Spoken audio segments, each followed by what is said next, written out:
ಅಥಣಿ ಪಟ್ಟಣದಲ್ಲಿ ಅಥಣಿ ಶಾಸಕ ಲಕ್ಷ್ಮಣ ಸವದಿ ಹೇಳಿಕೆ. ಕಳೆದ 15 ವರ್ಷಗಳ ಹಿಂದೆ ಡೀಸೆಲ್ ದರ ಎಷ್ಟಿತ್ತು, ಈಗ ಎಷ್ಟಿದೆ? ಒಂದು ಬಸ್ ಖರೀದಿ ದರ ಎಷ್ಟಿತ್ತು, ಈಗ ಎಷ್ಟಿದೆ? ಟೈರ್ ಖರೀದಿಯ ದರ ಎಷ್ಟಿದೆ ಎಂದು ಬಿಜೆಪಿಯವರು ವಿಮರ್ಶೆ ಮಾಡಿಕೊಳ್ಳಲಿ. ದರ ಹೆಚ್ಚಳಕ್ಕೆ ಕೇಂದ್ರ ಸರ್ಕಾರ ತೆರಿಗೆ ಕಾರಣವಾಗಿದೆ. ಅವರು ಡೀಸೆಲ್ ದರ ಇಳಿಸಲಿ. ಈ ಹಿಂದೆ ಬಿಜೆಪಿ ಸರ್ಕಾರ ಇದ್ದಾಗ ನಾನು ಸಾರಿಗೆ ಸಚಿವನಾಗಿದ್ದೆ. ಆಗಲೂ ಸ್ವಲ್ಪ ಮಟ್ಟಿಗೆ ಟಿಕೆಟ್ ದರ ಹೆಚ್ಚಿಸಿದ್ದೇವೆ. ಅದು ಅವರಿಗೆ ನೆನಪಿಲ್ಲ ಅನಿಸುತ್ತಿದೆ.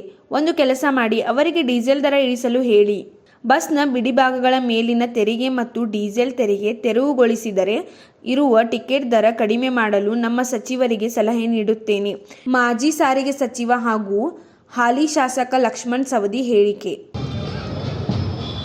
ಹಿಂದೆ ನಾನು ಸಚಿವನಿದ್ದಂಥ ಸಂದರ್ಭದಲ್ಲಿ BJP ಸರ್ಕಾರದಲ್ಲಿದ್ದಂಥ ಸಂದರ್ಭದಲ್ಲಿಯೂ ಕೂಡ ಬಸ್ ದರವನ್ನು ಸ್ವಲ್ಪ ಮಟ್ಟಿಗೆ ಏರಿಸಿರ್ತಕ್ಕಂಥದ್ದು ಬಹುತೇಕ ಅವರು BJP ಅವರಿಗೆ ನೆನಪಿಲ್ಲ ಅಂತ ನಾನು ತಿಳ್ಕೊಂಡೆ.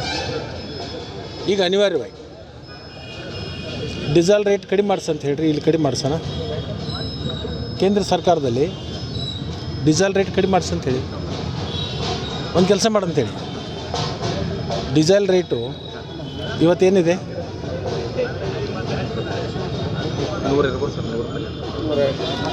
90 ರೂಪಾಯಿ ಇದೆ. ಅದನ್ನು 50 ರೂಪಾಯಿ ಮಾಡೋಕ್ಕೆ ಅವಕಾಶ ಇದೆ. ಟ್ಯಾಕ್ಸ್ ಬಿಟ್ಬಿಡಂತೇಳಿ. ಈ ಬಸ್ಗಳಿಗೆ ಏನು ನಾವು ಸಾಮಗ್ರಿಗಳನ್ನು, ಟೈರು, ಬಸ್ಸು, ಡೀಸೆಲ್ ಏನು ಖರೀದಿ ಮಾಡ್ತೀವಲ್ಲ, ಇದ್ರ ಮ್ಯಾಗಿಂದ GST ತೆಗಿ ಅಂತ ಹೇಳಿಬಿಡಿ.